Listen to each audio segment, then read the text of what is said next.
نبی پاک صلی اللہ تعالیٰ علیہ وسلم جب ہجرت کر کے مدینہ شریف پہنچے، آپ صلی اللہ تعالیٰ علیہ وسلم کا مدینہ شریف پہنچنے پر والہانہ استقبال کیا گیا اور بچیوں نے دف بجا کر یہ ترانے پڑھے، طلع البدر علینا من ثنیۃ الوداع وجب الشکر علینا ما دعا للہ داعی، کہ وداع کی گھاٹیوں میں سے ہم پہ چاند طلوع ہوا ہے، جب تک ہمارے اندر ایک بھی دعا کرنے والا موجود ہے ہم پہ واجب ہے کہ اپنے نبی کے آنے کا شکر ادا کرتے رہیں۔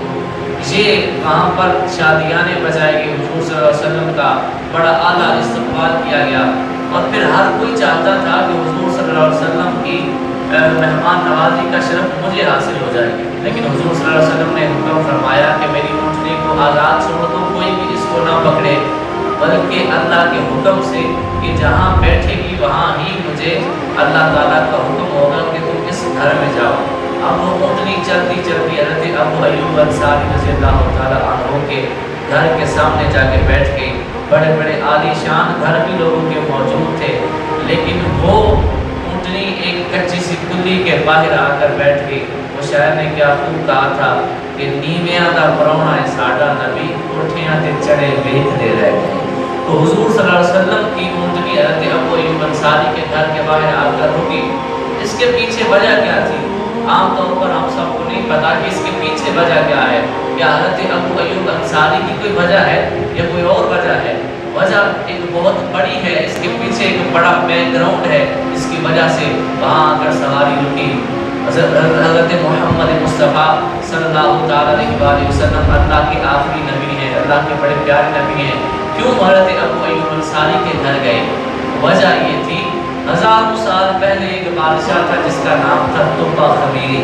وہ بادشاہ سرزمین حجاز سے گزر رہا تھا، اس نے خانہ کعبہ کی تعظیم کرتے ہوئے لوگوں کو دیکھا، اس کا دل کیا کہ میں اس گھر کو شہید کر کے ایک اور گھر بناتا ہوں، لوگ اس کی عبادت کریں، لوگ اس سے اتنی محبت کریں۔ جب اس نے ارادہ کیا اس گھر کو شہید کرنے کا، اس کے جسم پہ پھوڑے نکل آئے، بیمار ہو گیا۔ اس کے ساتھ ہر وقت علماء ہوتے تھے، پہلی کتابوں کے عالم ہوتے تھے۔ وہ علماء کہتے ہیں کہ بادشاہ تجھے یہ جو بیماری لگی ہے یہ موسم کی وجہ سے نہیں لگی، بلکہ تیرے ناپاک ارادے کی وجہ سے لگی ہے، اپنے اس ارادے سے توبہ کر۔ بادشاہ نے توبہ کی، علماء کو بٹھایا، کہا مجھے اس سرزمین کی فضیلتیں بتاؤ۔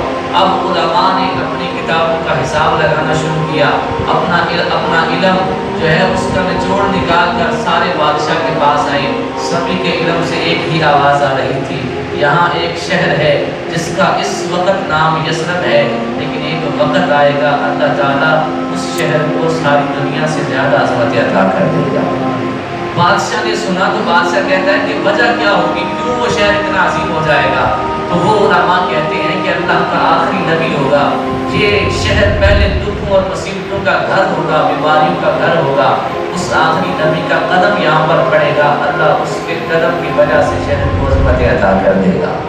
بادشاہ بڑا خوش ہوا، اس نے وہاں پر 2 عالی شان محل تعمیر کرائے اور ایک خط لکھا، اور وہاں پر جتنے علماء تھے ان میں سے جو سب سے بڑے عالم تھے ان کو اس گھر کی چابی دی اور خط دیا، کہا یہ گھر آپ کا ہے، آپ جب دنیا سے جائیں گے تو اپنی اولاد کو لیتے جائیے گا۔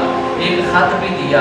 اب وہ بادشاہ بھی دنیا سے چلا گیا، وہ عالم بھی چلے گئے، وہ چلتا چلتا خط اور کنجی چلتی چلتی ایک وقت آیا حضرت ابو ایوب انصاری کے ہاتھ میں آ پہنچی۔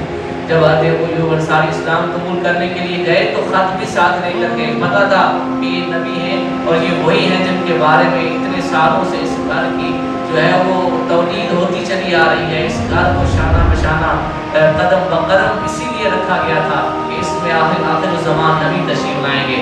حضرت ابو ایوب انصاری خط لے کر حضور صلی اللہ علیہ وسلم کے پاس پہنچے اور میرے آقا علیہ السلام نے دیکھ کر یہ فرما دیا، وہ میرے پہلے مہاجر اول تبا خمیری کا خط آیا ہے۔ حضور صلی اللہ علیہ وسلم نے دیکھ کر خود بھی بتا دیا، پھر یہ بھی فرمایا کہ آنے والے بتاؤ خط تم پڑھ کے سناؤ گے یا میں بتاؤں اس کے اندر کیا لکھا ہے؟ خط پڑھا گیا تو خط کے اندر لکھا تھا، اے احمد صلی اللہ علیہ وآلہ وسلم، کم ترین مخلوق تبا خمیری کی طرف سے اعلیٰ ترین مخلوق اللہ کے نبی کی بارگاہ میں سلام پیش کرتا ہوں۔ میں آپ سے پتہ نہیں کتنے سال پہلے دنیا میں آیا ہوں، لیکن میں آپ کی نبوت و رسالت پہ آج ہی ایمان لاتا ہوں، اور مجھے جب آپ دنیا میں آئیں گے تو میرے ایمان کو قبول فرمائیے گا۔ تو یہ سارا بیک گراؤنڈ تھا جس کی وجہ سے حضرت ابو ایوب انصاری کے گھر میرے آقا علیہ الصلوۃ والسلام تشریف لے کر گئے۔ یہ حضرت طبہ خمیری کی محبت تھی جس کی وجہ سے میرے آقا علیہ الصلوۃ والسلام حضرت ابو ایوب انصاری رضی اللہ تعالیٰ عنہ کے گھر گئے اور انہیں مہمان نوازی کا شرف بخشا۔